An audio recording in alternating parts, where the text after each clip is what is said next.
بسم اللہ الرحمن الرحیم۔ السلام علیکم۔ آج کا ہمارا ٹاپک ہے موٹاپے کو کم کرنے کے طریقے، یا ہم اوبیسٹی جو ہے اس کو کیسے کم کر سکتے ہیں۔ سب سے پہلا پوائنٹ یہ ہے، کھانا جو ہے کسی بھی ٹائم کا ہم مس نہ کریں۔ تینوں ٹائم صبح، دوپہر اور شام کھانا کھائیں، کم کھائیں لیکن ضرور کھائیں۔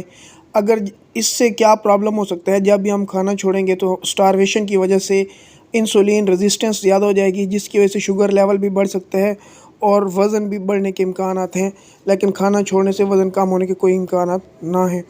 دوسرا پوائنٹ یہ ہے کہ گھر کا کھانا کھائیں، چونکہ جب ہم ہوٹلنگ یا اس طرح سے کھانا کھائیں گے تو اس میں فیٹی ایسڈ اور آئلز اور یہ ساری چیزیں ہوں گی جو ہمیں زیادہ موٹا کریں گی۔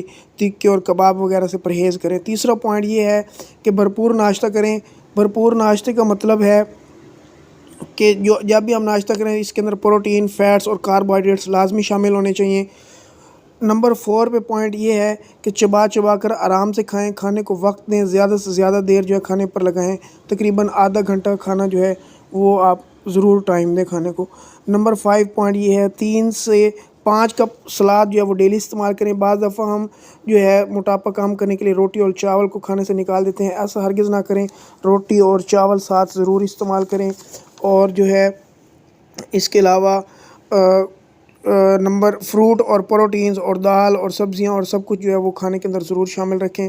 نمبر 6 پہ دودھ اور فروٹ جو ہے وہ کھانے کے ساتھ یا کھانے کے فوراً بعد بالکل استعمال نہ کریں، چونکہ فروٹ کے اندر فرکٹوز ہوتا ہے جو بعد میں فیٹ کی صورت میں جسم میں ذخیرہ ہو جاتا ہے اور موٹاپے کا باعث بنتا ہے۔ اس لیے کھانے کے ساتھ فروٹس وغیرہ کا استعمال بالکل نہ کریں، کھانے کے دیر سے وقفے کے بعد ان کو استعمال کریں۔ نمبر 7 پہ پوائنٹ یہ ہے کہ ناشتے سے پہلے جو ہے وہ واک کریں، خالی پیٹ تقریباً واک کریں، اور رات کے کھانے سے پہلے بھی آپ واک کر سکتے ہیں، لیکن اگر کھانے کے بعد واک کرنی ہو تو 3 گھنٹے کا وقفہ رکھ کر پھر واک کریں۔ نمبر 8 پہ پوائنٹ یہ ہے کہ 8 گلاس پانی جو ہے وہ روزانہ استعمال کریں، تقریباً وقفے کے ساتھ ساتھ پانی جو ہے وہ لازمی استعمال کرتے رہیں تاکہ ڈی ہائیڈریشن نہ ہو۔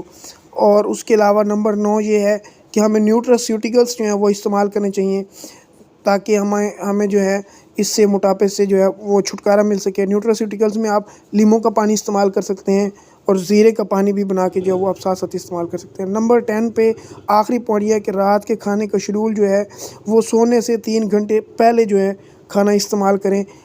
لازمی یہ خیال رکھیں کہ کھانا کھا کر ہمیں سونا نہیں چاہیے، جس سے ہماری فیٹ کی فارم میں جو ہے وہ کھانا ڈیپوزٹ ہو جاتا ہے اور جو بعد میں موٹاپے کا باعث بنتا ہے۔ لہٰذا ان سب پوائنٹس پر جو ہے وہ عمل کریں اور موٹاپے سے چھٹکارا حاصل کریں۔ میرے چینل کو سبسکرائب کریں تاکہ آپ کو اس سے زیادہ اچھی اور انفارمیٹیو ویڈیوز فراہم کی جا سکیں۔ شکریہ۔